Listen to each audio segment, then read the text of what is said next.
Om Ajnanatimidandasya Jnananjana Shalakaya Chakshurunmilitam Dhena Tasmai Shri Gurave Namah.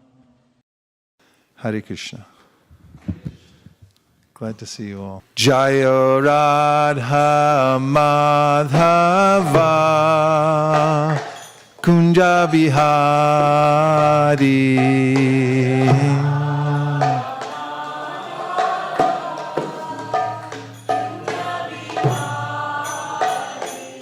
Jaya Radha Madhava Kunja Bihari.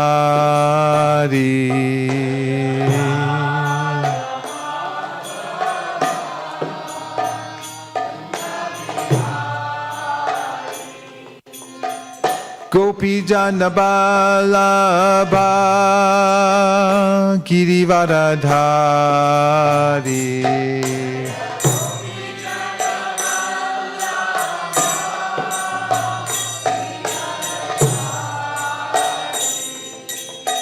Gopi Jana Balabha Girivaradhari.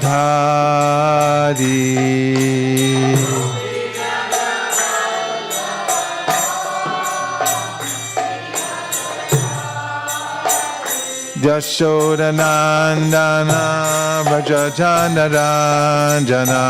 Avantika Kartal. Yashodanandana Vrajajana Ranjana.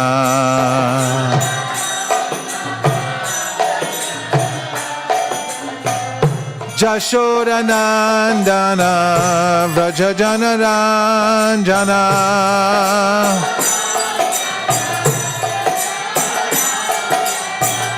Yashodanandana Vrajajana Ranjana. Jamuna Tira Vanachari.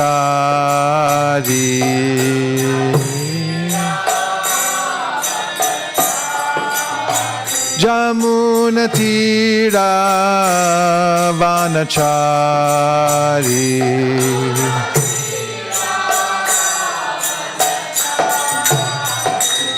Jaya Radha Madhava Kunja Bihari.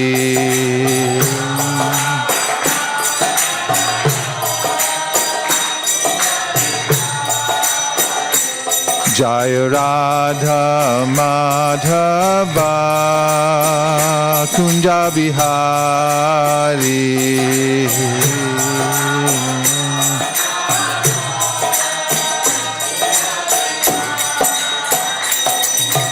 Gopi Jana Balabha Girivaradhari.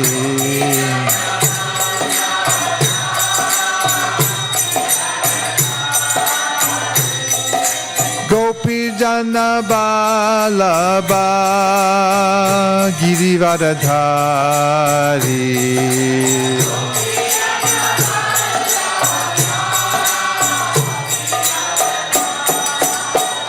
Yashodanandana Vrajajana Ranjana.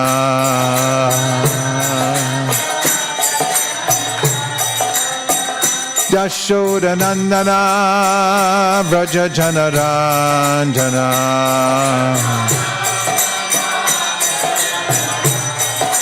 Yashodanandana Vrajajana Ranjana.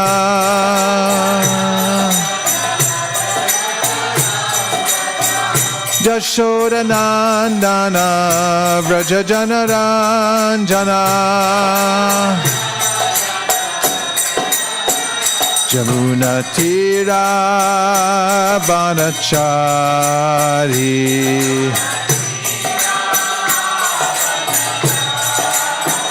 Jamuna Tira Vanachari.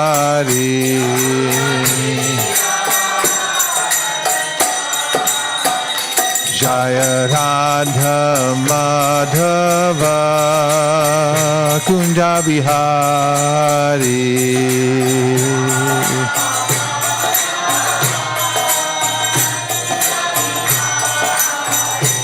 Jaya Radha Madhava Kunja Bihari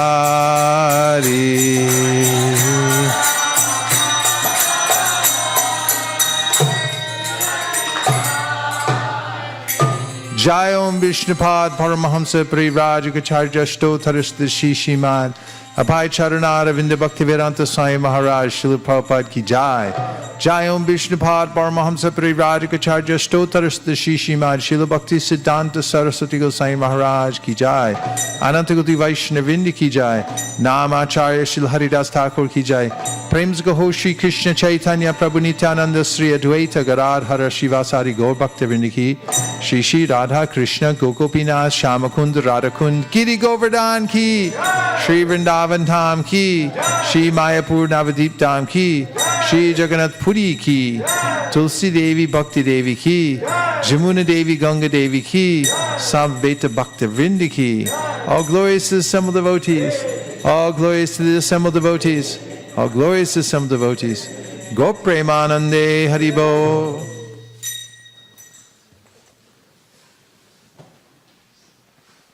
Om Namo Bhagavate Vasudevaya. Om Namo Bhagavate Vasudevaya.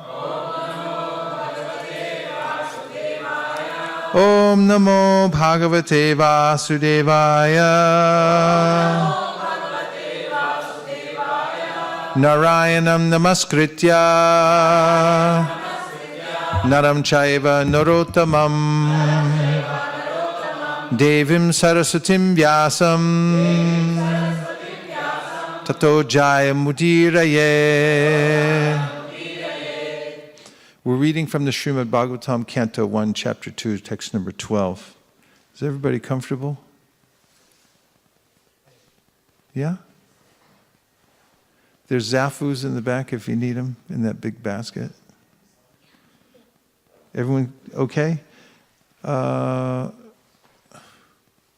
Anybody need a book stand? Raise your hand if you want a book stand. Okay.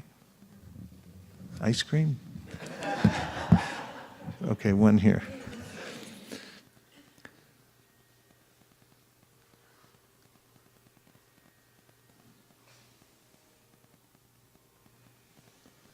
Touch Chadadhana Munayo Touch Chadadhana Munayo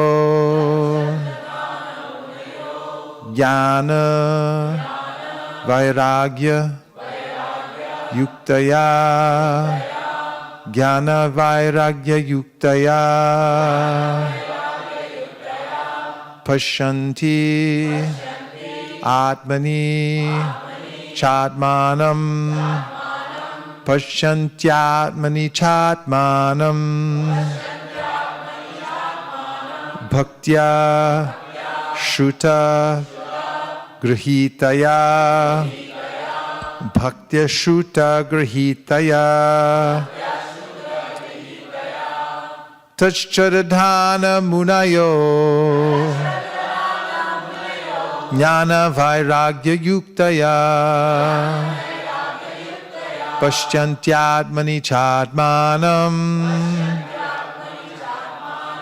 Bhaktya Shuta Grihitaya Tashchadadhana Munayo Jnana Vairagya Yuktaya Pashyantyatmani Chatmanam Bhaktya Shuta Grihitaya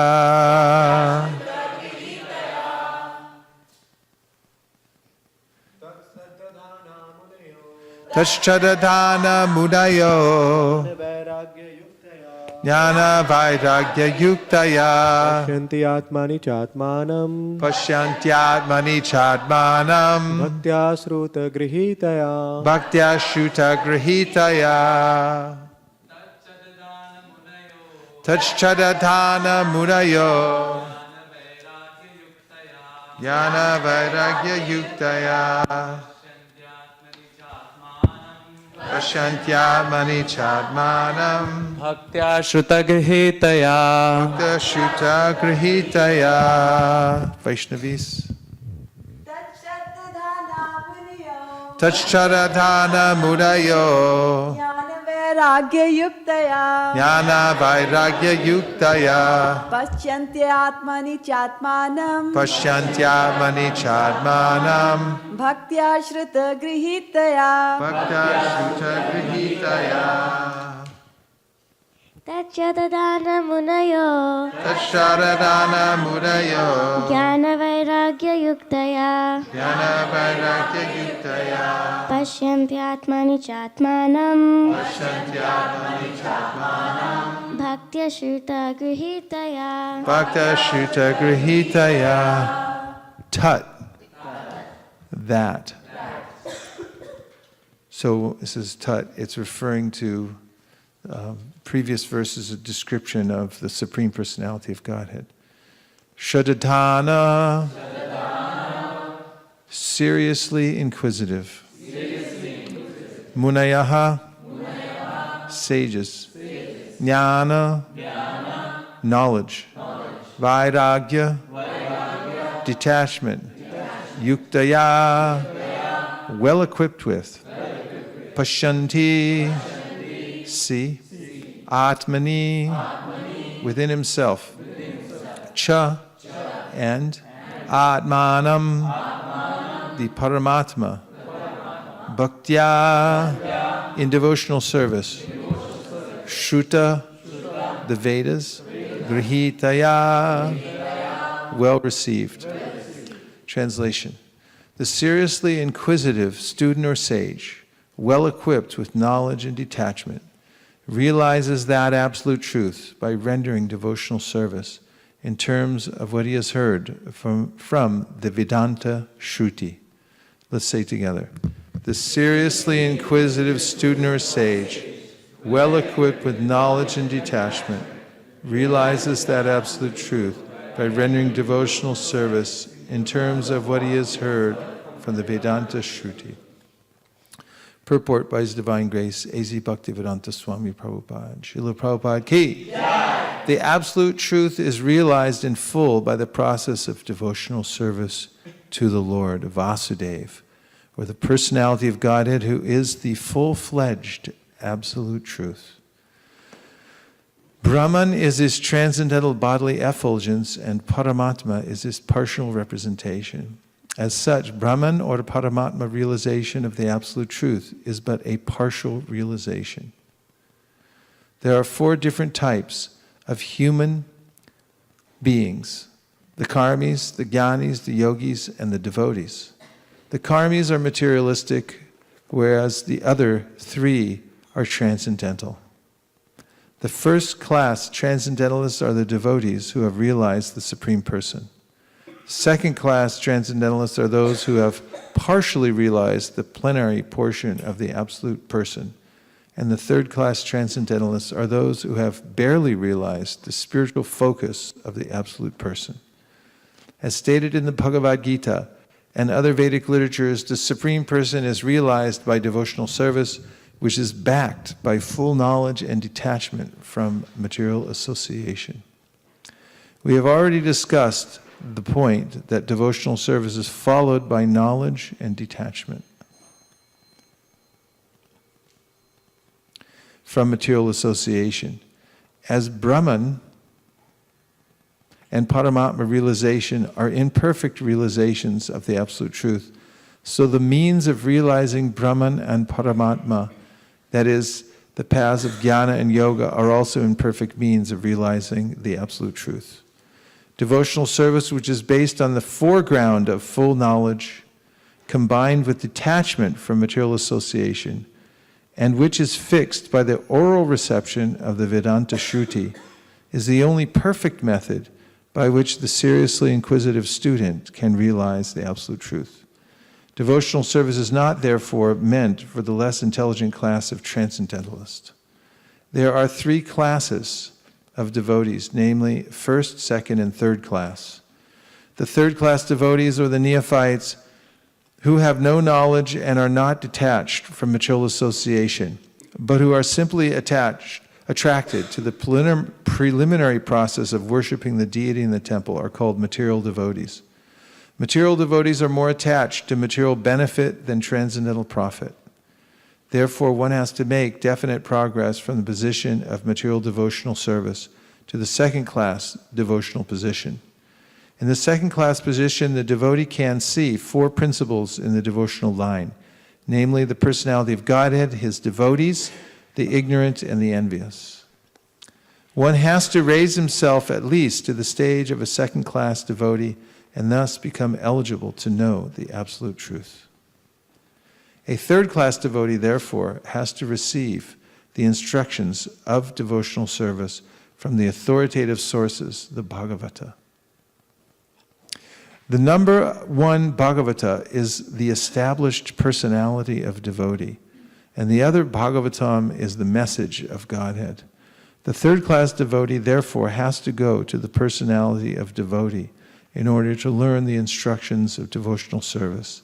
Such a personality of devotee is not a professional man who earns his livelihood in the business of Bhagavatam. Such a devotee must be a representative of Shukadeva Goswami, like Sutta Goswami, and must preach the cult of devotional service for the all-around benefit of all people. A neophyte devotee has very little taste for hearing from the authorities. Such a neophyte devotee makes a show of hearing from the professional man to satisfy his senses. This sort of hearing and chanting has spoiled the whole thing. So, one should be very careful about the faulty process. The holy messages of Godhead as inculcated in the Bhagavad Gita or the Srimad Bhagavatam are undoubtedly transcendental subjects. But even though they are so, such transcendental matters are not to be received from the professional man who spoils them as a serpent spoils milk simply by the touch of his tongue. A sincere devotee must therefore be prepared to hear the Vedic literature like the Upanishads, Vedanta, and other literatures left by the previous authorities or Goswamis for the benefit of his progress. Without hearing such literatures, one cannot make actual progress.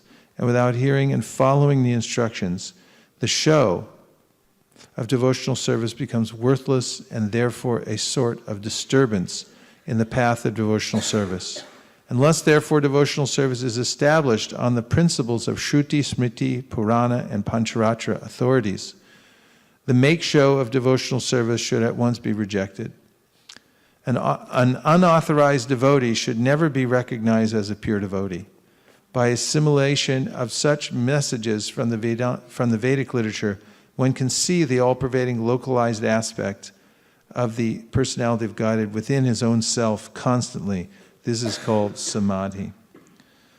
Om Ajnanatimirandasya Jnananjana Shalakaya Chakshuranmilitam Jena Tasmai Shri Gurave Namaha Shri Chaitanya Manobhishtam Stapitam Yena Bhutale Swayam Rupa Kadamayam Dadati Swapatantikam Vandeham Sri Guru Sri Yuta Parakamalam Shri Gurun Vaishnavamscha Sri Rupam Sagrajatam Sahagana Raghunatham Vitam Tam Sajivam Sadvetam Sadvatutam Parijana Sahitam Krishna Chaitanya Devam Sri Radha Krishna Padan Sahagana Lalita Shri Vishakanvitamscha He Krishna Karuna Sindho Dinabandho Jagatpate Gopesha Gopika Kanta Radha Kanta Namostute Tapta Kanchana Gaurangi Radhe Vrindavaneshwari Vrishabhanu Sute Devi Pranamami Hari Priye Pancha Kalpatarubhyascha Kripa Sindhubhya Eva Cha Patitanam Pavanebhyo Vaishnavebhyo Namo Namaha. Jai Shri Krishna Chaitanya Prabhu Nityananda Shri Advaita Gadadhara Shivasari Gaura Bhaktavinda.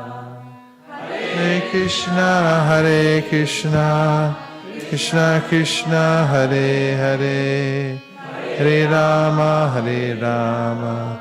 Rama Rama, Hare Hare. Gopremanande Haribo. Tachadadhana Munayo Jnana Vairagya Yuktaya Pashyantya Manichatmanam Bhaktya Shutagrihitaya. So this verse brings out three important elements that we need to fortify ourselves to move forward in the process of devotional service. First is that we have to have knowledge. Knowledge gives us vision to see anarthas and to be able to distinguish between what is valuable and what is not valuable.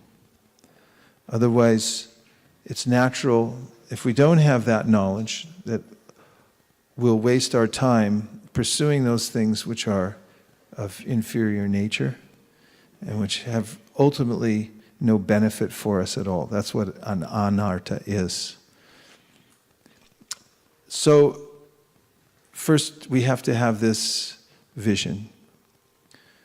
And in fact, there's a discussion given in the Chaitanya Charitamrita. There is a discussion by Srila Bhaktisiddhanta Saraswati Thakur, quoted by Srila Prabhupada in the 24th chapter of the Madhya Lila, in which he describes, does Srila Bhaktisiddhanta, the various anarthas, their categories. And just as a gardener becomes expert in seeing what kinds of weeds are particularly noxious and dangerous and must be eradicated, and being able to distinguish what is a weed from actually the productive plant, and learning how to take it out.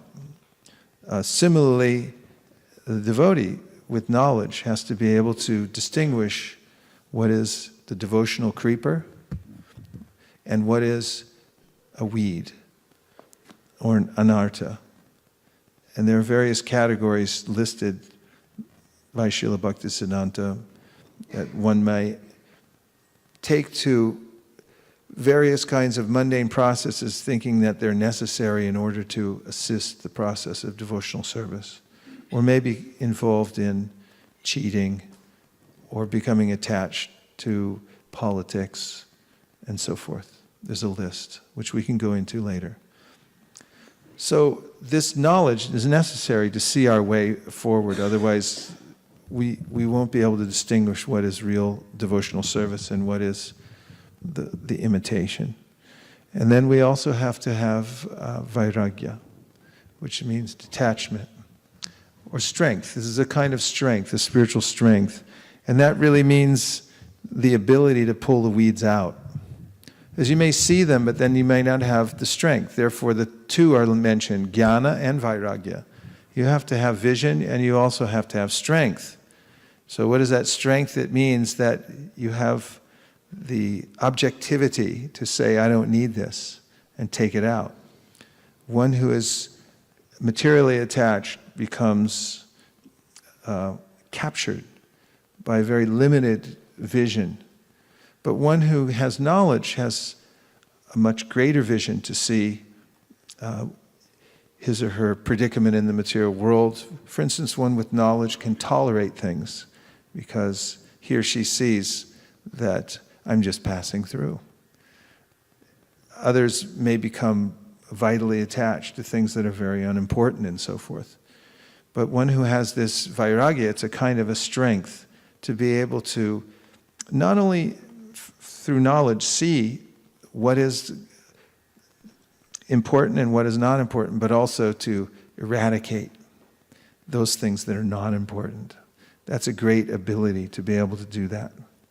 For instance, if someone decides they're going to clean up the clutter in their home, they might go through this interesting experiment to see how one can do this. Sometimes one thinks about it, but then hangs onto an item, is like, I can't give that up. I can't give that up either. I'll just leave it all here. And there are people who live in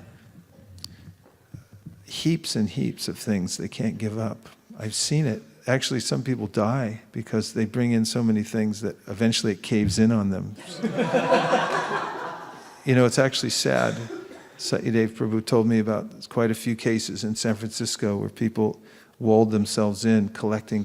My father was a psychologist. He used to tell me about people who would collect all kinds of things, magazines. There's people who make it their life goal to grow their fingernails as long as possible. And they spend their whole life, fingernails. So there's lots of things you can become attached to. It's not that hard because by nature we're attached. But by knowledge and vision and by strength of purpose through objectivity, we can actually choose those things which are important and winnow out those things that aren't important. And in this verse also gives a third point, which is we have to have thoughtfulness. There has to be a degree of deliberation. We have to deliberate, which means that we have to be very conscious and intentional in our life. This deliberation comes from liberare, which is a scale, Libra, the sign of the scale, the balanced person. And so deliberare means you have to be able to deliberate and look at things. What is their weight? What is the important part? And carefully analyze how you're going through your life so as to ultimately dispel all kinds of unfavorable doubts and redirect one's desires towards devotional service. So this verse is giving this formula that these three things are necessary. And in the word for word, tat is referring to that. When we say Om Tat Sat, tat means that Supreme Personality. Om Tad Vishnu Paramam Param Sada Pashanti Suryaho Divivachakshara. Om Tad Vishnu. We're talking, who is that? Om Tat. That is that person, that supreme origin of everything. So Tat Shradadhana is the seriously inquisitive. And the Acharyas have pointed out that this seriously inquisitive is a rare thing because most people aren't seriously inquisitive about Tat. They're seriously inquisitive about lots of other things that aren't important. For instance, just driving over here, I saw someone with a little license plate cover and it said Los Angeles Dodgers. For those of you who aren't baseball fans, it's a baseball team in Los Angeles. And he saw fit to go out and get a special cover for his. And I dare say there are people who invest their entire lives in following the statistics of everybody on a team and so forth. And there are unlimited varieties of things that one could become attached to. So the Bhagavatam goes out of its way to explain that souls who are seriously inquisitive about the Supreme are very rare. Muktanam api siddhanam narayana parayana. That there's very few people, there are many siddhas in the world, but very few of them are narayana parayana.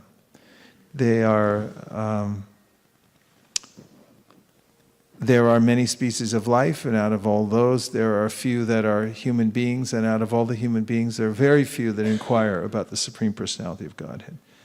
Muktanam api siddhanam narayana parayana. What is the next line? Sudurlabha prashantatma kotishvapi mahamune. So these are very rare kinds of personalities that are actually completely peaceful in that they're fully focused on Tat, the Supreme Personality of Godhead. So this is a qualification to be seriously inquisitive, to ask, to want to know what is the Supreme Absolute Truth. And to this regard, one has to be submissive. One has to come to the point of recognizing that there is a way in which one can find a source, find a representative of perfect knowledge. One can consult a certain person or literatures and both, that can give one complete knowledge. There are ways in which people go through picking and choosing all kinds of various sources for their knowledge and say one's as good as the other and so forth. But those who are very serious come to understand through the process of doubting and then making discrimination that there is a way in which the Supreme reveals himself in this world, and there are perfect ways in which he does that. And when one comes to that conclusion, one should give one's full attention in that area to that person, to that literature. One should give one's full attention. This means to shraddhana. One should be like this, fully ready to inquire. One should not approach a representative of the Bhagavat and then say that I doubt what you're going to say, or I disrespectfully disagree with you before I ask you any question. This is not the mood. It's given by Krishna in the Bhagavad Gita. That is the mood. Tadvidi pranipatena pariprashnena sevaya uparakshanti te jnanam jnaninas tattvadarshina. He names 3 qualifications for this kind of deep inquiry. And one is that one must be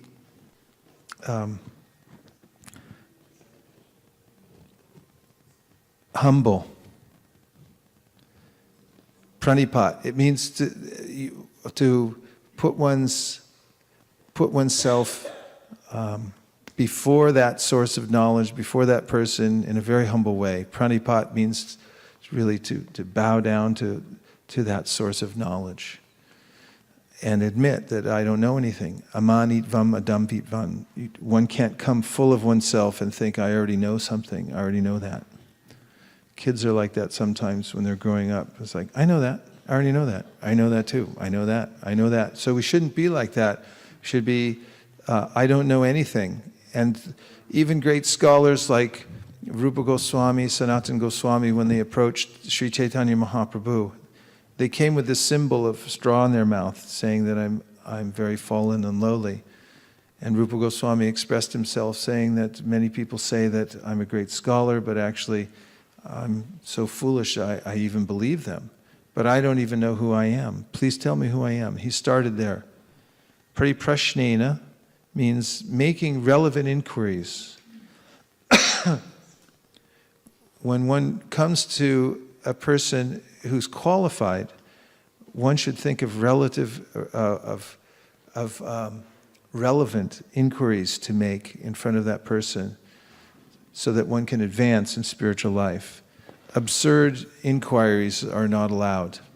There's a recording of one of my godbrothers who was first joined the Sankirtan movement in Japan, and he asked Prabhupada an absurd question. He said, have you ever met Indra? Because Prabhupada was saying, ask some questions, and he said, have you ever met Indra? And Prabhupada said, what difference does it make if I've met Indra or not? And this is a kind of asking for why. Why are you asking that question? Should be sincere inquiries. Tadvidi pranipatena priprashnena sevaya. And then one should also render service to the person. And in that way, there's goodwill developed when you serve somebody sincerely. And you really just want to serve them selflessly because you appreciate what they have and who they are, then naturally their heart comes out to you. And you can experience this for yourself. If someone comes to you wanting to know something and they're already full of themselves, they already know everything. In fact, some conversations, you can't tell if somebody's actually asking a question. Do you really want to know something, or are you just going to talk? And also, if they are not inclined to serve, then the heart doesn't open. But if someone serves you and asks sincere questions and is very humble, then it's just natural that whatever's in your heart, whatever knowledge you have, you'll feel indebted. You'll want to give it to them. So there's this process of exchange. So these are some of the qualifications. Tashradhana. Therefore, again, it's said that devotional service is rare and difficult to attain because people are not in this mood. Then, Jnana Vairagya, devotional service which is served by knowledge and renunciation, that it has itself created. So this comes up before this verse, Vasudeve Bhagavati Bhakti Yoga Prayojita Janayat Yashur Vairagyam Jnanam Chayana Haitukam. When you render service to Krishna, then you get this knowledge and detachment. It comes from bhakti. Bhakti stvayi stirataya. This describes by Bilvamangal Thakur that there's a way in which mukti and also knowledge, detachment, everything else that people are searching after in this world come as the servants of bhakti, and they'll stand at the door of the devotee who's engaged in direct, pure devotional service, waiting to serve, saying, I offer my services to you. So this is a clear understanding given in the Srimad Bhagavatam, that if you render devotional service, then naturally Jnana and Vairagya will come and will be available to you. It comes from bhakti. So yuktaya means one should be equipped, well equipped with these things, Jnana Vairagya. Pashyanti. Such persons come to directly see the Lord, and Atmani, they see the Lord within their own hearts. Who do they see? Atmanam, the Paramatma. So bhaktya, with great spiritual love born from attraction to hearing about the Lord. This is the main symptom of bhakti. Madguna shuti matrena. This is described by Lord Kapiladev when he's telling Devahuti what the symptom of transcendental bhakti is. That by hearing about me, the devotee is interested to hear. Madguna shuti matrena mayi sarva gohashaye.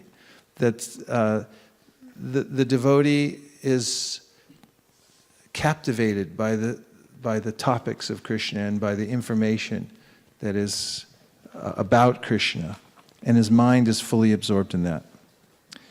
So it's described by Jiva Goswami when he's just telling about this verse, how Lord Brahma, and you can go to 2nd Canto, 2nd chapter, 34th verse. Studied the Vedas 3 times. He's the most intelligent person. It takes a while to study the Vedas. He did it 3 times. The first time he heard them as karma, second time he heard it as jnana, and the third time he understood that this is about bhakti. So one has to be thoughtful. That is, this verse is describing that there's a deliberation that needs to take place, a thoughtfulness that one has to take place, that one has to invest in order to understand the difference between karma, jnana, and yoga. In fact, there's a way in which devotional service is difficult to understand. Sometimes people ask the question about the difference between devotional service and altruism, for instance. Oftentimes people think altruism, doing social welfare work, that it seems as if social welfare work would be the end result. Why don't you open hospitals, or why don't you feed the poor? I say, isn't this devotional service? In fact, some people translate this. There have been movements to translate the idea of devotional service into service to man as service to God. And this is actually showing real compassion, that you're able to work for people right now, and so forth. So it's a little tricky to understand the difference between matter and spirit. Srila Bhaktisiddhanta Saraswati Thakur was, as he moved about the world, careful that his disciples would be kind to people. In fact, it's described how in Alarnath he was taking a yatra and there was some grihastha devotees with him and there were people begging and they walked by. And he told them, no, it's your duty as a grihastha, you should give to them, and so forth. And then he pointed out that Chaitanya Mahaprabhu, when he was a grihastha, wherever he'd go, he'd give in charity to people, and so forth. And so there's a way in which there's a certain style of devotee. In fact, it says that when he would take a boat across the river, that he would give extra to the boatman, and so forth. A certain generosity of heart that devotees have. At the same time, Srila Bhaktisiddhanta Saraswati Thakur was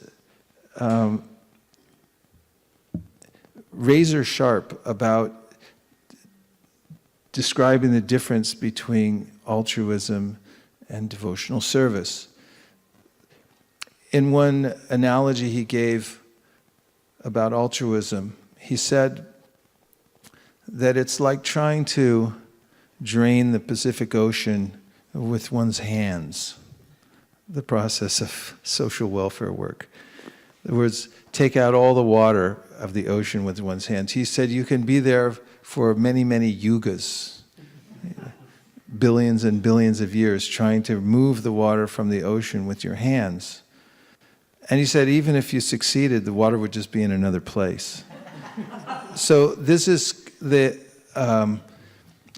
basic position in the material world, that people are experiencing the results of their karma, and that they are in a disadvantaged situation in the material world because of lack of knowledge, because of ignorance. And it's not that if I help somebody materially, that will solve their problem.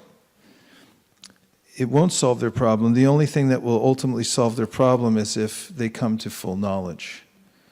This is brought up in the 6th canto of the Srimad Bhagavatam, where Shukadev Goswami and Maharaj Parikshit are talking about how to balance one's way in this material world because of sinful activities that one may commit. And at first, Shukadev tests his student Parikshit by saying that you can perform prayaschitta, reformatory measures to balance out the sinful activities you make in this world. And then Parikshit Maharaj said, this isn't going to work. This kind of balancing out sinful activities with other kinds of material solutions won't work.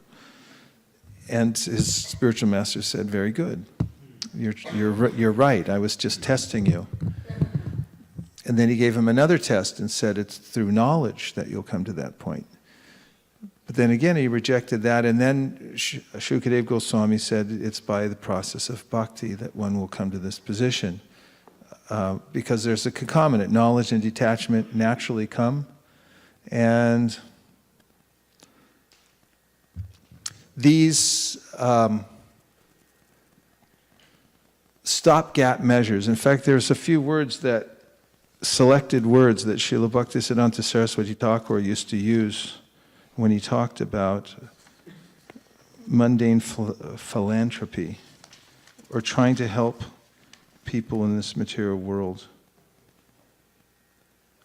Paltry, small-minded, stopgap, changeable, imaginary, pie in the sky, and narrow consideration. It's a narrow consideration. I have a bird feeder in my backyard because my father gave it to me. I don't know what he was thinking when he gave me a bird feeder. He was starting to get Alzheimer's, so he just gave it to me, and I thought, thank you, I'll take this. And so I kept it for years, and then I finally took it out and said, I'll feed a few birds in my backyard. And so I put out that bird feeder, and I realized that they really don't need me, because I may think I'm the big feeder of birds, come here birds, I'll take care of you. now you'll be happy and satisfied. And they're like, yeah, thanks. Oh, we'll take that, and we'll take everything else that's around too. And when it runs out, they go on without me. I go on vacation, I go away, and it's just, life goes on. Life goes on. And the idea of philanthropy, it's a narrow consideration, thinking that I'm helping someone. Another thing Srila Bhaktisiddhanta Saraswati Thakur used to say is, don't try to fill a hole with gold. In other words, there are naturally gaps in this material world due to people's ignorance, and because of their own reactions, they're suffering in this material world. And to try to use up your life energy to fill those gaps is a waste of energy. Unless you deal with the root of the problem, Shukadeva Goswami says, that you have to remove the ignorance, the impression within the heart of the living entity that I am this body and I want to enjoy this material world. Then whatever process you use will be ineffectual. There's another couple of instances that describe this in one of the big cities in India, and I can't remember if it was Bombay or Calcutta. There was a program to make housing for people who were living on the streets. And there's a morning walk in which some of Prabhupada's disciples are with Prabhupada and saying, they're discussing this program, and some of the devotees who live there locally are saying that the people who got these allotments of apartments sublet them and then came back and lived on the street. And Prabhupada noted that that's because it's their karma to live on the street. And then he said, and you Americans, he said, you come to America, come from America, and you come to India, but you live like Americans, because that's your karma. You come to another country, and how do you live? Well, like an American. What do you have? American stuff, American standard, whatever it is, because that's who you are. So he was pointing out that you can try to shuffle things around, but they'll revert back to where they were according to a person's consciousness. The consciousness has to be changed and elevated. It's not that by arranging things socially that things will become better for people. It simply moves the problem from one situation to another. And it will persist. The disease persists as long as the ignorance is prevalent within the heart.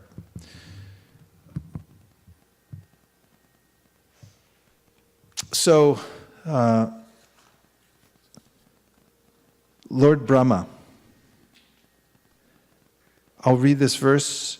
The great personality Brahma, with great attention and concentration of the mind, studied the Vedas 3 times, and after scrutinizingly examining them, he ascertained that attraction for the Supreme Personality of Godhead, Sri Krishna, is the highest perfection of religion.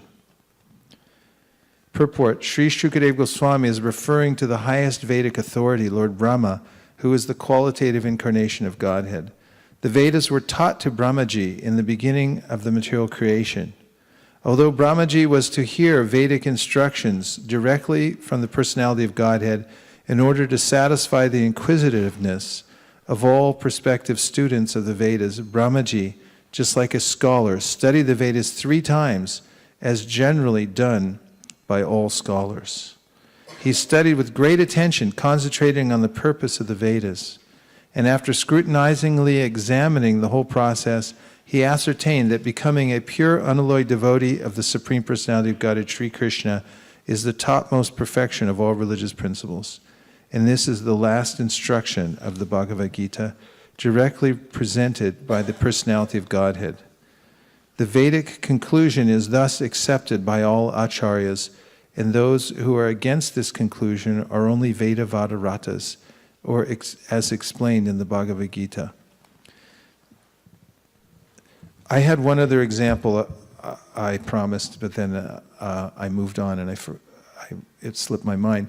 And that was that Prabhupada gives the story of how there was a family in which one of the children had a serious disease in which he was meant to fast.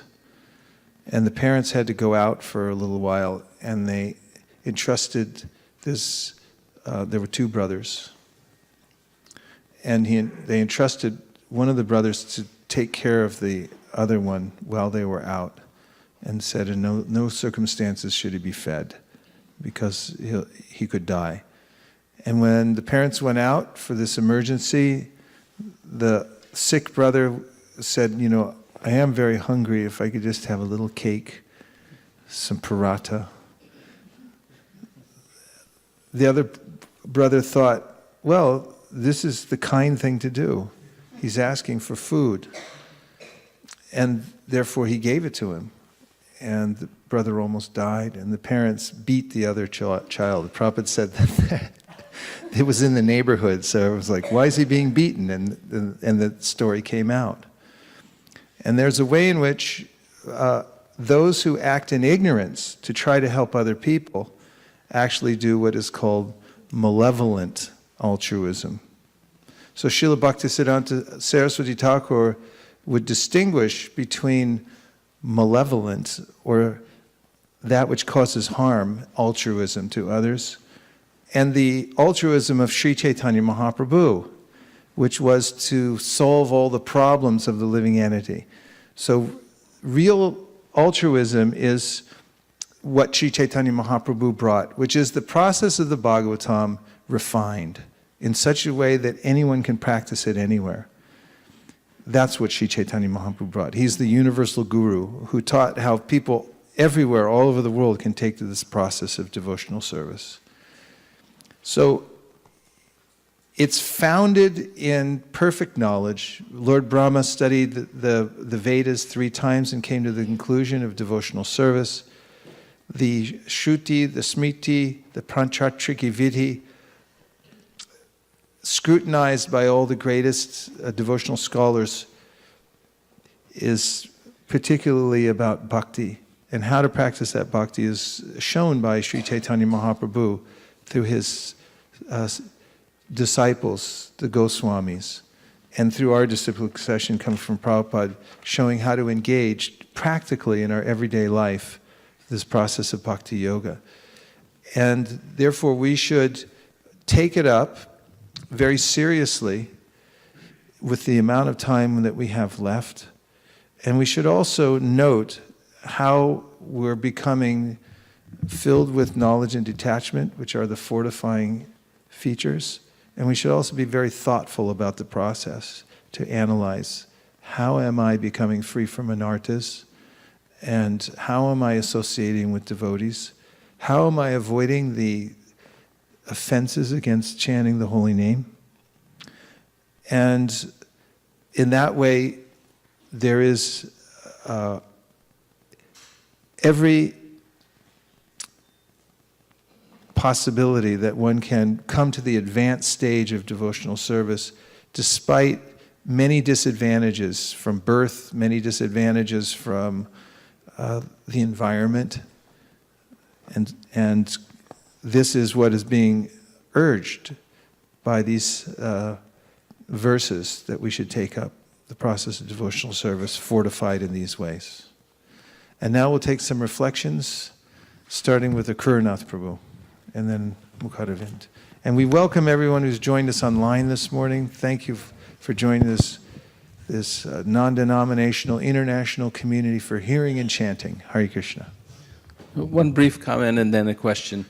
The discussion about philanthropy or altruism reminded me that for those who are Christians will know in the Gospels, I don't remember which Gospel or whether it's more than one, but there's an incident where I think it was Mary Magdalene, one of Jesus' followers, who this building used to be a shrine to Mary Magdalene, and she was anointing Jesus' body with like lotion or myrrh and stuff like that to make him feel comfort.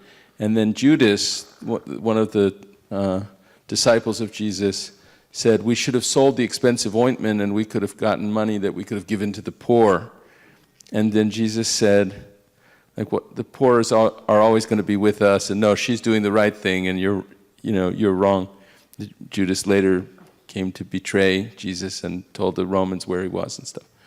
The question is, But do you want to give a purport to that? well, it's the same. It sounds like the same thing you're talking about. That we should know how to, Manava Seva isn't always Madhava Seva, and it's what you were talking about, like trying to empty the ocean with your hands. That actual devotional service to the spiritual master, it does more good, watering the root of the tree for everyone, than trying to just give material comfort to the poor, even though it's their karma to a certain extent to be poor. And why just the poor? I mean, why not? A couple of things. Why not give spiritual knowledge to the rich people who need it too? They're dying why too. only these kinds of people? And Srila Bhaktisiddhanta Saraswati Thakur said the result of malevolent altruism is that one becomes atheistic, and that one also harms animals. He said these are inevitable results of malevolent altruism. And there is a way in which people, due to lack of perfect knowledge, in trying to help others, harm other living entities and think, well, I'll do good here, and they end up killing animals and so forth. Go ahead. So the question was that how does this square with Bhaktisiddhanta Saraswati Thakur's instructions that the grihastas should have given charity to the poor beggars, and where's the balance? Where is our duty, at least as grihastas, to want to make a material better situation, even though we know the world is a place of dukhalayam ashashvatam. At the same time, it's part of our duty to, dig wells and plant fruit trees and make the world a better place and act in such a way that we're, supporting the progressive, just what the demigods want, what Dharma, demands, rather than doing something destructive. And where's the balance? How do we reconcile these two positions, that we have a duty to try to make the world a better place, and at the same time, if we're completely renounced and just say, oh, that doesn't matter, that's all material, I'm just going to chant and be devoted to God and not do any of that stuff. In the Gita, Krishna says, Atmaupam yena sarvatra, that the yogi who is perfect has this compassion or empathy for others. And he sees sukham va yadiva dukham. He knows about suffering in the material world. He knows what it's like to feel the pangs of hunger or poverty and things like that. And he knows that just because somebody isn't their body doesn't mean they're not suffering. So Krishna says this is a good yogi, someone who has compassion. And Srila Bhaktisiddhanta Saraswati Thakur's point is he didn't want his, especially Grihastha disciples, to become hard-hearted and think we have ours, then you shouldn't have anything. And Grihasthas have a duty to be like parents to all kinds of living entities. They should think that I have something, but it's not mine. I got it from God. And therefore, I should share it with others and make sure that they get something too. The balance point is that one should act in knowledge. Although, as I mentioned, it's a certain style, as Srila Bhaktisiddhanta Saraswati had, a certain generosity of the way he moved in the world, rather than holding back. He appreciated that people were working hard to roam across the river, and therefore he didn't think, well, I'm a sadhu, why should I pay him anything? He paid him extra out of appreciation for what he was doing. At the same time, he dedicated his life's energy and mission to the core value of actually elevating people to real knowledge. So it is a balance, and that's why I was saying it's difficult to understand, because in one sense, I'm not my body, and there's a way in which it sure seems like I'm my body, though. I tell the story of Mahamuni when he had the flu in the Brahmacharya ashram in St. Louis, and he was lying on the floor in his sleeping bag, and he kind of groaned, and one of the new bhaktas that was there said, "Prabhu, you're not your body." And with all his strength, he leaned up on his elbow, and he said, "Prabhu, you're not my body either." And so there's a way in which a devotee is enlightened and understands that, yes, people aren't their bodies, but they're still suffering. But he doesn't dedicate all his energies to try to solve that problem. The social ills will go on because of the root cause. And therefore he deals with the root cause, but at the same time, as he moves about in the world, he doesn't make himself an object of scorn because he's stingy or something like that. And it also opens the heart to give. It's a natural way in which Krishna says in the 12th chapter of the Bhagavad Gita, if you can't practice devotional service even, you should be a giver. You should just give charity. He said if you can't even give to Krishna, then you should just be charitable. Now that's not a recommendation that this is the strategy, that we should open hospitals, because that's also disparaged, because it misses the point. It saves the dress of a drowning man. But the point is that one should have an open heart. The heart should be soft. And we find this, that as we move about in the world, there are a lot of cares and concerns that can gather around the heart. Naturally, they come in, because this world is designed in such a way that these kinds of torments will be there. But if one opens up one's heart to others and thinks, how can I do good for others? There's a natural way that one feels relief, and one starts to feel a lightness of spirit by doing that. There's a natural thing, because we should be givers. So in that spirit, Srila Bhaktisiddhanta Saraswati Thakur wanted his devotees to be very charitable. In fact, he asked his sannyasis to go out every day and knock on 3 doors. And what did they have to offer? Harikatha. You should go and teach people Krishna consciousness. When you give it to other people, just the moment you go out and try to give to others, then your heart grows, you become bigger. It's like yesterday when we went on the Harinam Sankirtan. The moment I stepped out of the car down in Palo Alto and started walking down the street, there's a kind of exhilaration. We were walking down the street, and there's a new shop there, I noticed. It's called Forever Flawless. And I said, boy, there's another shop around here too, which is called Eternal Beauty. They're really trying to recreate this spiritual world there in Palo Alto. But from our point of view, it's really falling short, because it's kind of obvious. The man and woman that were in the Flawless Forever shop, they were asking us, well, where are you guys going? And it's like, well, you got it right here, Forever Flawless, just stay here. Why do you want to come with us? But my point was, as soon as I got out of the car in that mood that we're here to give something, then anxieties lifted, the perspective became bigger, the heart became softer, and this is a natural way in which we should move about in the world, being prepared to give to others in whatever way we can. Mukharvind?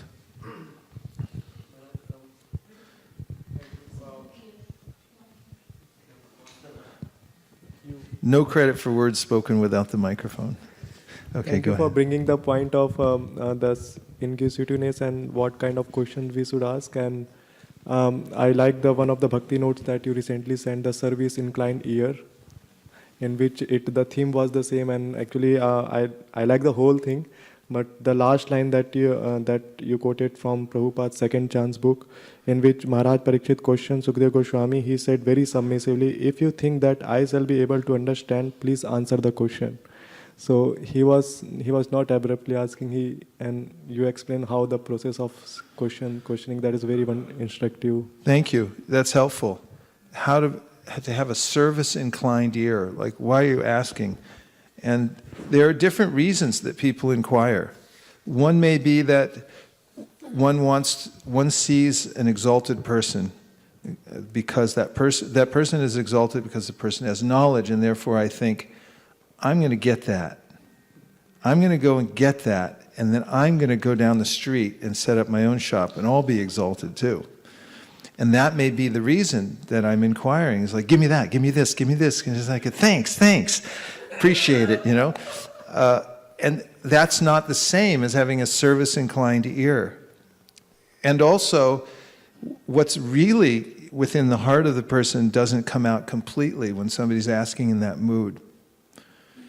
What really comes out is that you get the external knowledge, but you don't really get what you need, which is your relationship with Krishna revived.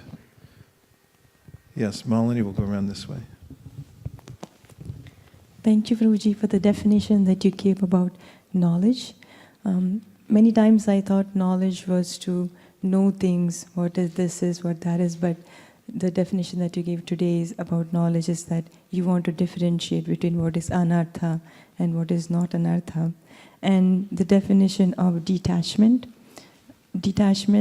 as a strength, I have not seen it that way, but even though you recognize an anartha, the strength to pick it up, that was very, very nice and practical. Yeah, so in Bhagavad Gita we can back this up. Nasato vidite bhavo, nabhavo vidite sata, ubayor api drishnontas tvanayos tatvadarshibhihi.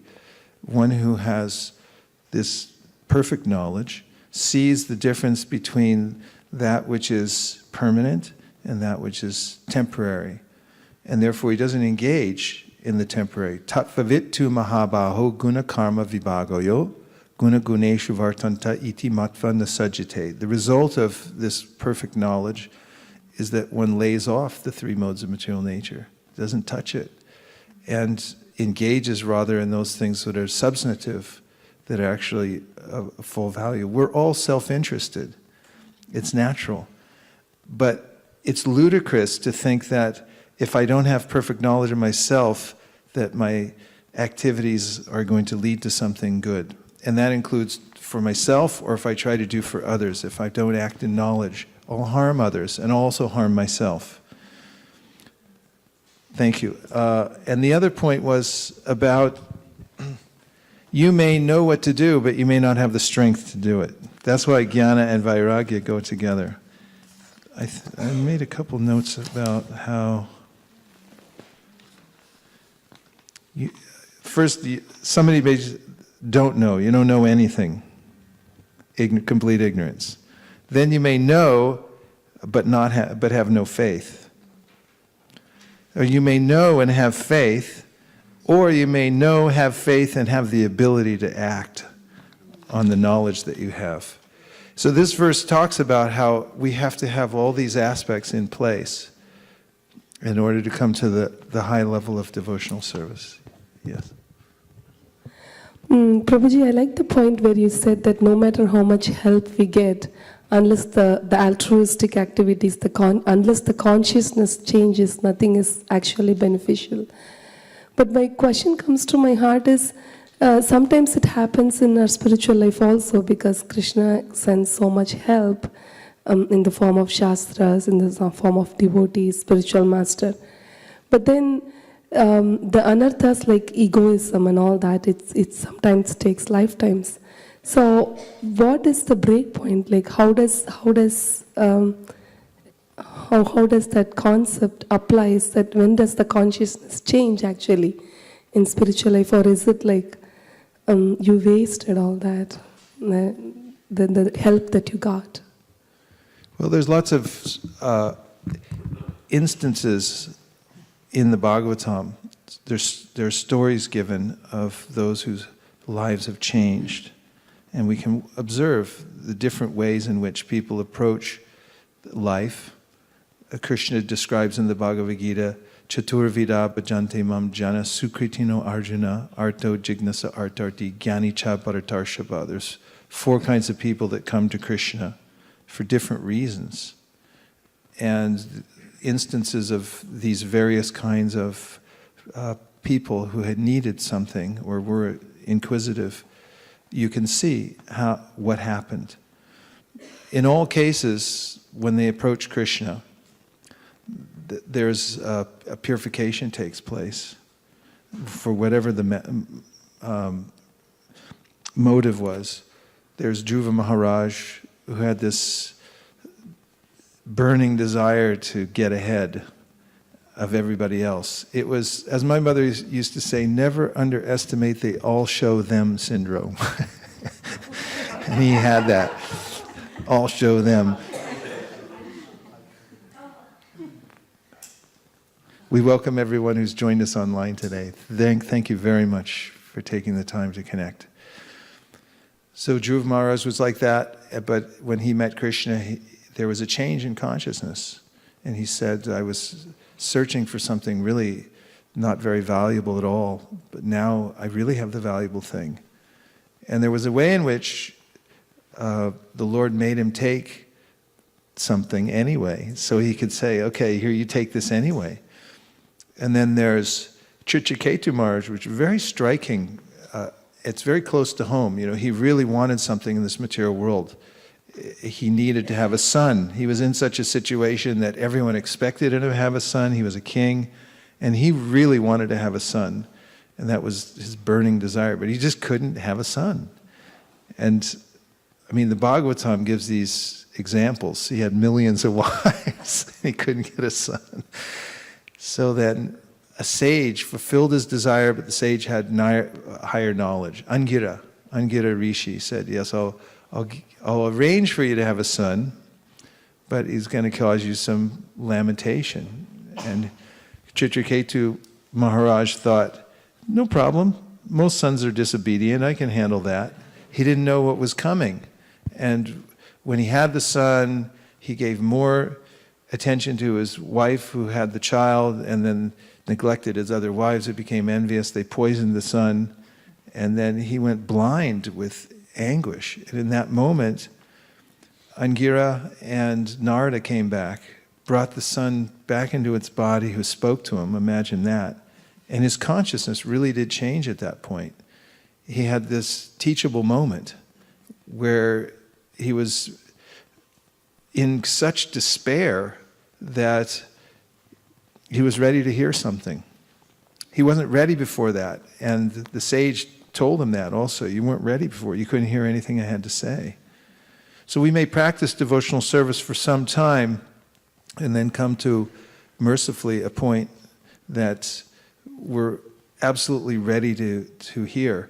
I was thinking about how sometimes people ask how it is that karma is a reformatory process, since I can't remember what I did in my last life. But that's not true. We do remember.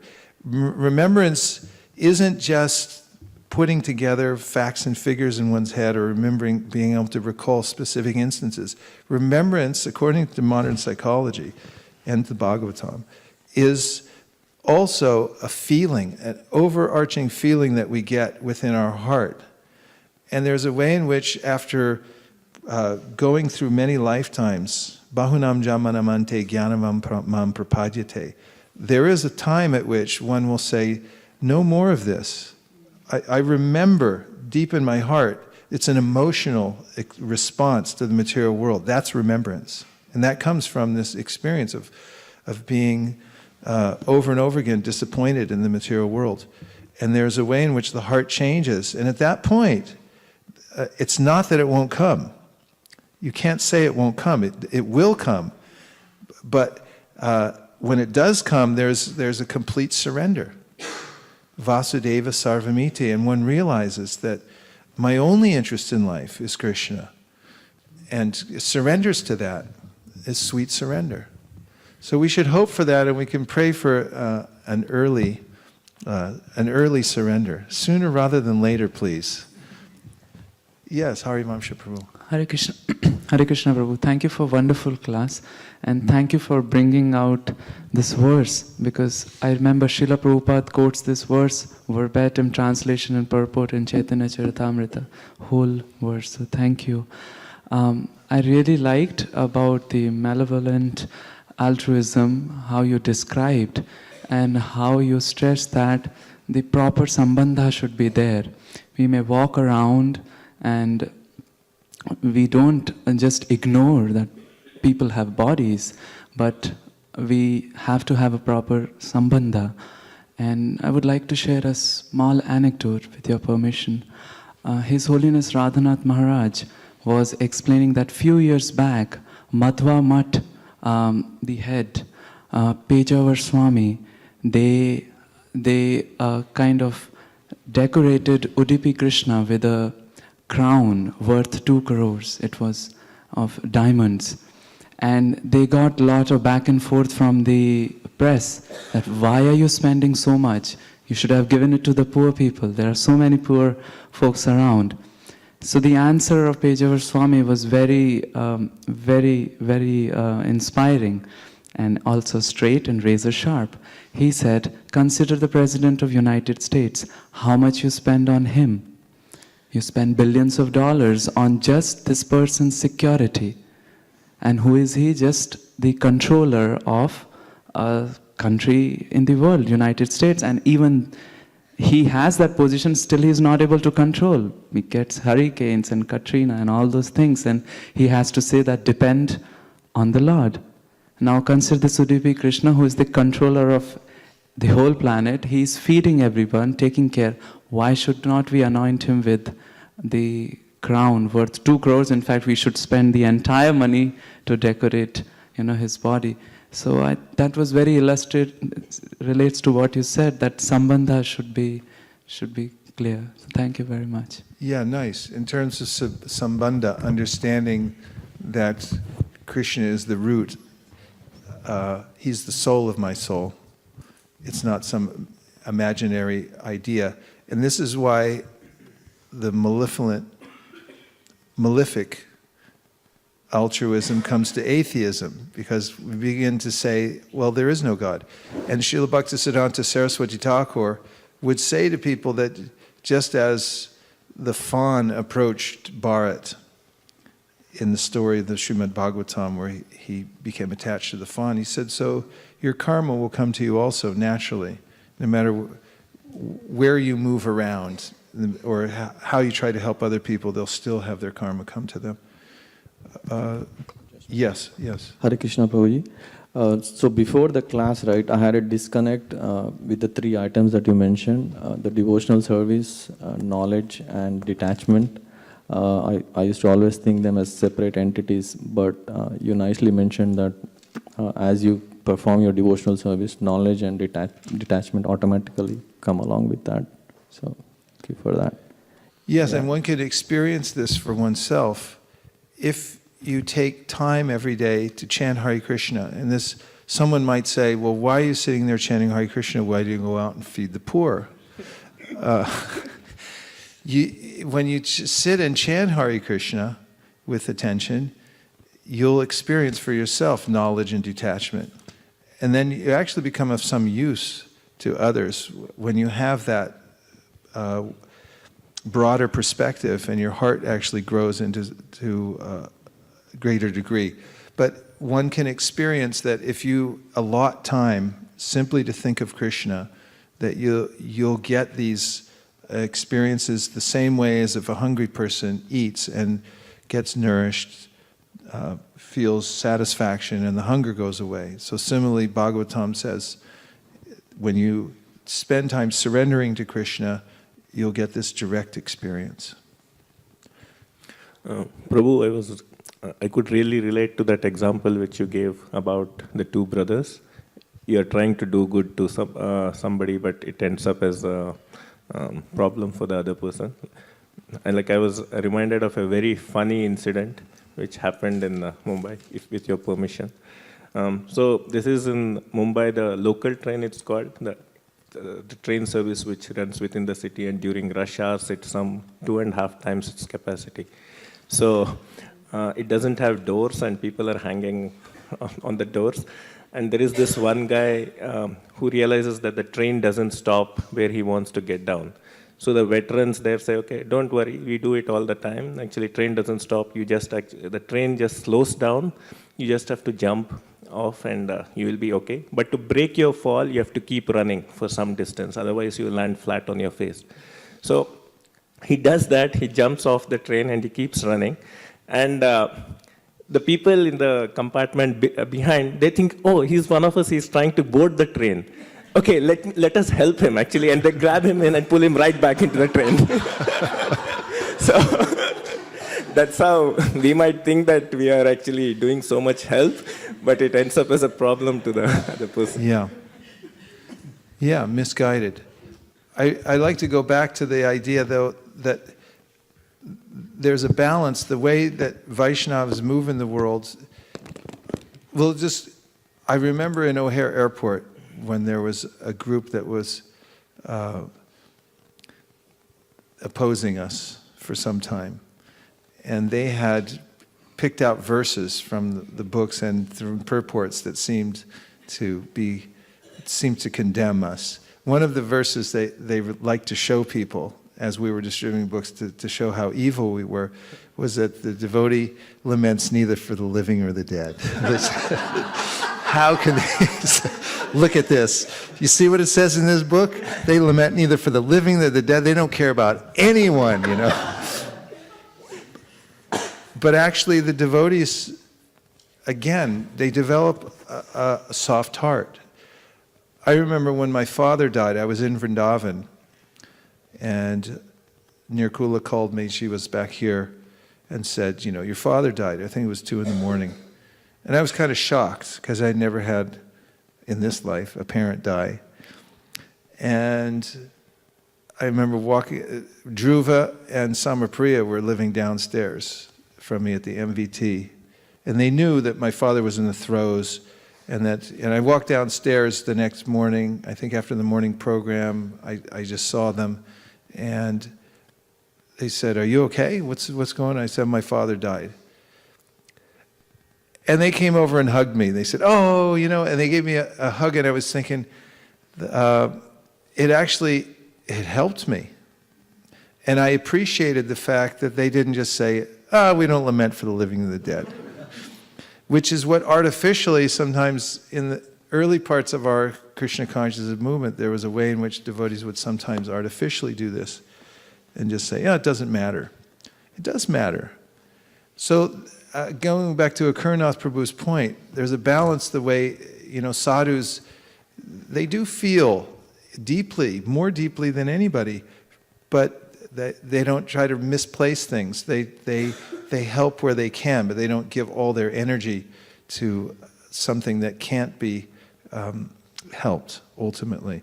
And really, if devotees are talking to somebody about, I mean, so many times distributing books in the airport, I remember meeting people who were bereaved, and they were going because one of their relatives had died.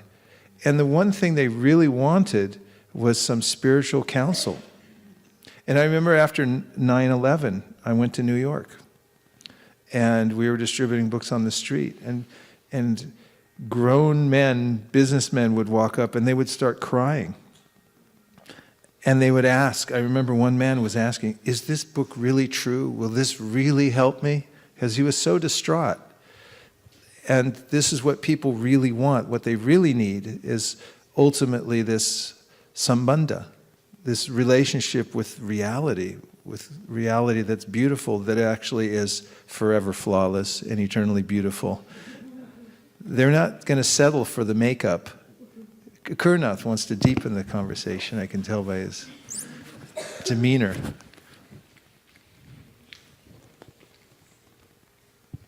I don't know if it's really deeper, it might be lighter, but in law school, in torts class, there was an actual time during class where we studied these so-called Good Samaritan cases, where people, and these things actually happen.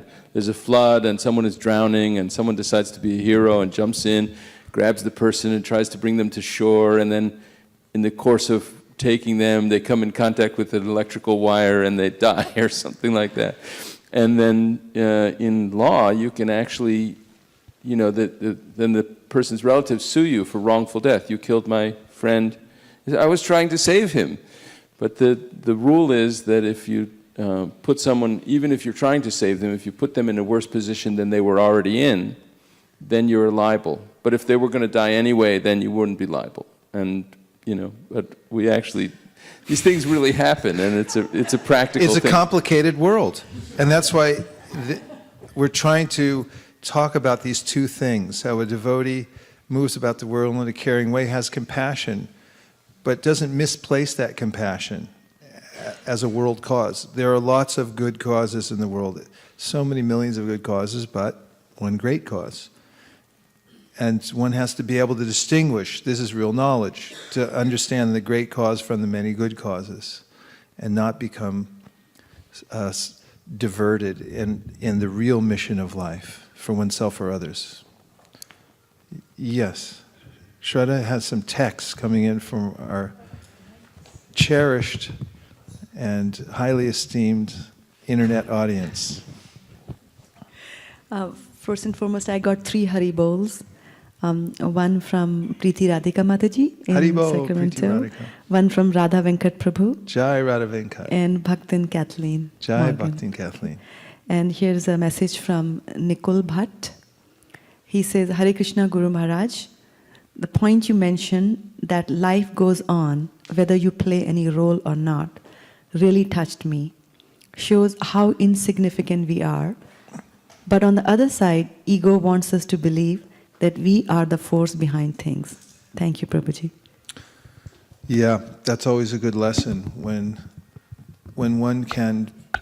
Krishna can give one that realization of one's insignificance. Prabhupada signed his poem coming into Boston Harbor, the most insignificant beggar. And remembering that, Krishna is doing, I'm only insignificant servant. Another point? Yes? Yeah, I just had a question about, you mentioned before about approaching perfect knowledge or complete knowledge through a process of doubt and deliberation, until you've kind of reached that point where you can see that God has manifested himself somehow in the world. And I assume that the conclusion of this is is surrender. So I was wondering, if the character of that inquiry kind of changes at a certain point, or if there's still, just because complete knowledge exists doesn't necessarily mean one has assimilated that. So does one still have doubt, or still have some confusion while they're still, after the point of surrender, or does that come after a person has already reached the full conclusion of everything? Yeah, it does have a different quality because one has a confidence in the source of knowledge. And this indicates an advanced devotee. The Madhyama Adhikari devotee has full faith in the scripture and takes shelter there. The neophyte devotee doesn't have full faith in the scripture, but when one comes to this full faith that this is where the answer is, then one has this sense of confidence. It doesn't mean, however, that one won't have doubts or questions. It's funny because in India, I think people say, I have a doubt. In America, people say, I have a question. Is it when Indian devotees sometimes first started asking me, I have a doubt. It's like, whoa, what happened? Are you okay? But doubting, in that sense, you see even Arjuna was asking because he had a doubt about, he had doubts that he was putting before Krishna. How does this mix, how does this match with this, and so forth. And in Shukadeva Goswami and Parikshit's conversation, I already pointed out in the 6th canto how Parikshit Maharaj had a doubt also about things that Shukadeva Goswami was telling him. And so he inquired further. And there's always further inquiry that one will make, because it's not that one comes to the end of knowledge and says, okay, I know everything now. But there's a way in which one has deeper questions. I always like to point out that in advanced association, one comes away with more questions than answers. when we hear and chant in a like-minded association that's more of devotees who are more advanced than us, the likely result is you come away with more questions, which means you're hungry. You're in a state of hunger for hearing more. And that process never ends because Krishna's unlimited. He doesn't know himself. How are we going to know him? I mean, he's so unlimited. He can't understand himself completely. So there's a way in which once we connect to the proper source and we have that confidence that this is perfect knowledge. And there's a way also to fortify our intelligence to understand that. Even if we don't have complete faith in that or a faith way, there are books like the Tattva Sandarbha, which was specifically written to give us a clear understanding of where to repose our inquiry. It's very indicative of this verse, Tachcharadhana Munayo Jnana Vairagya Yuktaya, that we have to be fortified with knowledge. So you read Tattva Sandarbha, and systematically the author, Jiva Goswami, has showed where should you give your full attention, who should you hear from, and why. And throughout the Vedanta Sutra, there's a system in which the author will pose a doubt, and then he'll answer the doubt and give the Siddhanta. So there's this whole process of thesis, antithesis, and then synthesis. And we're always coming to that and in the discussions. But one becomes more and more confident about the source of knowledge. At first, it's through an intellectual understanding, and then it becomes a realized understanding.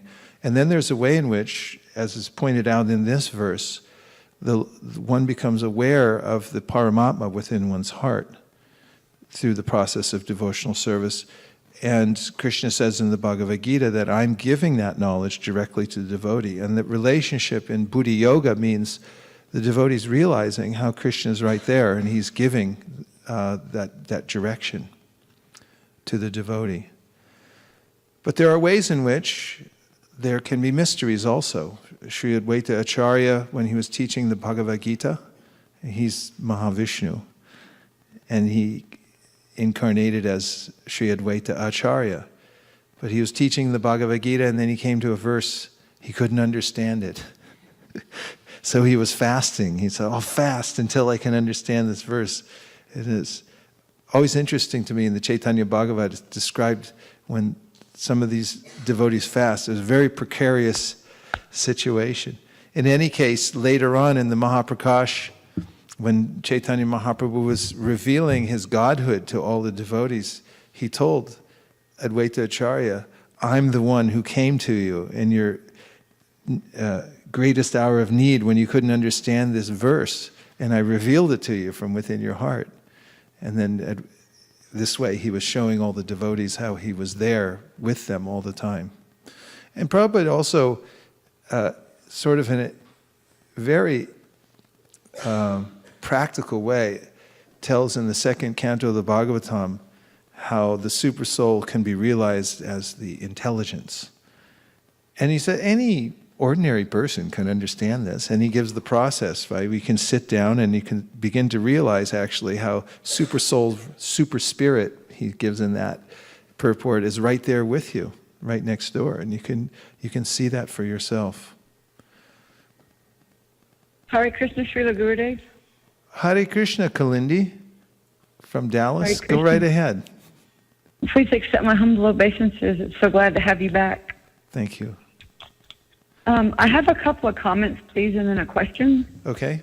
I appreciate what you said. You mentioned that humility, sincerity, and service opens our hearts to knowledge. Yes. And then following that, a little later on, you mentioned about accumulating knowledge and detachment. By doing this, that we're better equipped to help people. So I appreciate that. And also, you answered a big question of mine that's been in my head for a while about having full faith, but you just a moment ago mentioned about it's okay to still have questions and doubts, and we can have full faith in the scriptures, but still have questions and doubts and wanting things, I guess, to add up. So I appreciate that. And my question is, when you were talking about earlier about altruism or philanthropy and things like that, how does I'm speaking of our Food for Life program, and should we distribute books when we pass out prasadam, or is it prasadam in of itself complete as far as not just being, well, we're just feeding the homeless type situation as maybe other groups do? Well, the two usually go well together, but it depends on the circumstance. Sometimes when devotees are doing a prasadam distribution, and in the eyes of the public, it's social welfare work. If we try to interject book distribution in some of those cases, they're like, wait, hold on a minute. This isn't about religion. They don't understand that we're a kitchen religion. So it's a case-by-case basis. Reading in the Sri Bhaktisiddhanta Vaibhav, when the members of the Gaudiya Math, under the direction of Srila Bhaktisiddhanta, would oftentimes distribute prasadam, charity, to people who didn't have much food, and they would also, along with it, they would say, "Chant Hare Krishna," and they would chant. And I remember in Japan, when there was a great economic downturn, when I was going there at that time, boy, they're the most organized homeless community in the world. There's a whole homeless community in Japan, and if you go to their place where all the homeless people live, it looks nicer than a lot of other places I've seen in America. They have these perfect tents built, and they're all like an organized community there. It's very clean also. But in any case, they would line up at Shinjuku Station, one of the biggest train stations in Japan, in Tokyo, and the devotees would give them prasadam, and as they were all lined up, the devotees would ask them to chant the Maha Mantra, and they would all, everyone in line would enthusiastically chant, and then they'd take prasadam. So, yes, we try to combine as many elements as possible, but if it's not possible, then we'll scale down and do the best we can under the circumstances. I hope that helped, but it's an individual case. Mukharvin?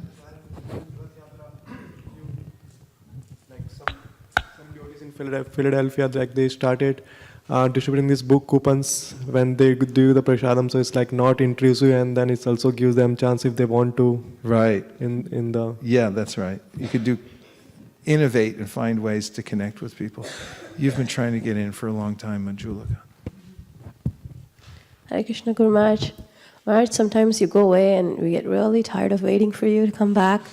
But today, sitting in the class, I'm sure many on the audience will also agree that, the first line of our morning prayer came back to me, and I said, this is like the Ganaganatvam, the rain that comes after a parched, long period. So we are so grateful to hear your voice today, and it's been such a nice 2 hours of continuous Krishna Katha that you feel like if this was a spiritual world, then time would not so badly interfere.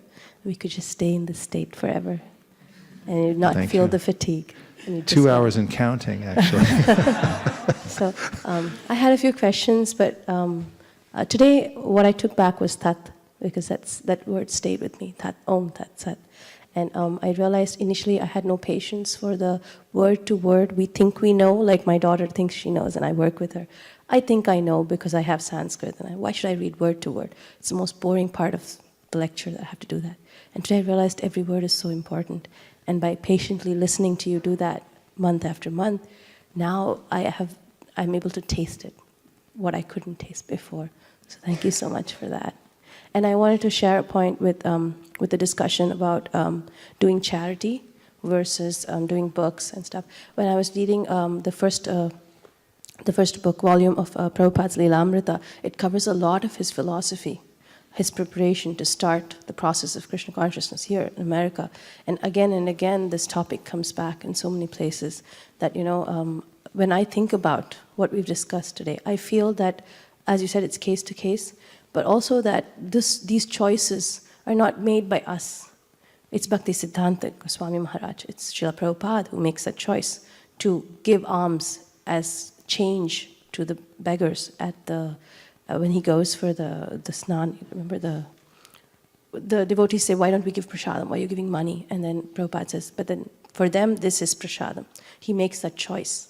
So the senior devotees, the pure devotees, they are transparent mediums for the Lord to work. We cannot always understand what it is in their heart when they make a change to a regular philosophy. Like we always give prasadam, today we'll give cash.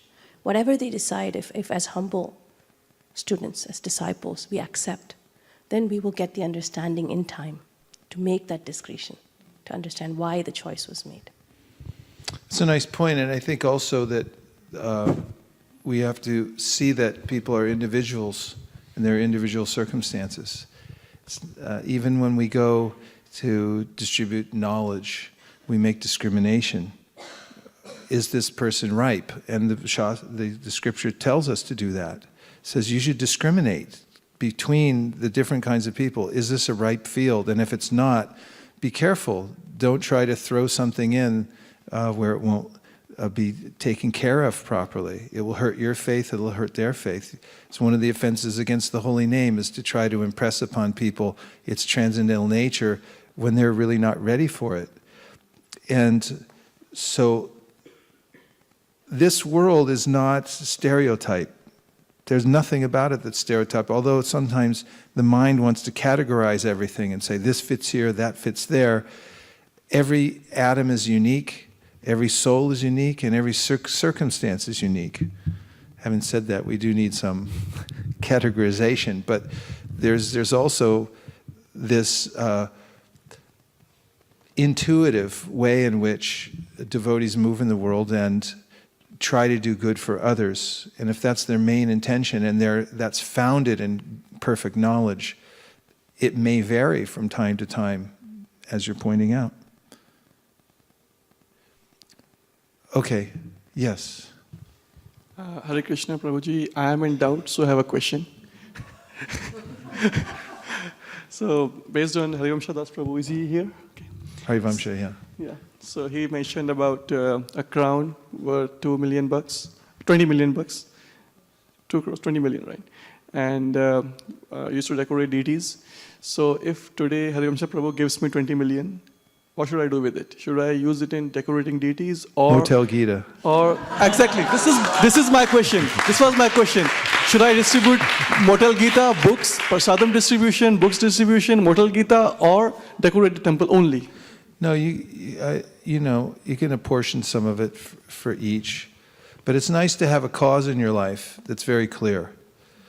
And Prabhupada wrote a letter to one of his disciples who was working with the BBT very closely and distributing books. He said, don't divert your mind even for a second from this service. And this was the way Prabhupada moved in the world. He didn't divert his mind even for a second from the mission of his guru.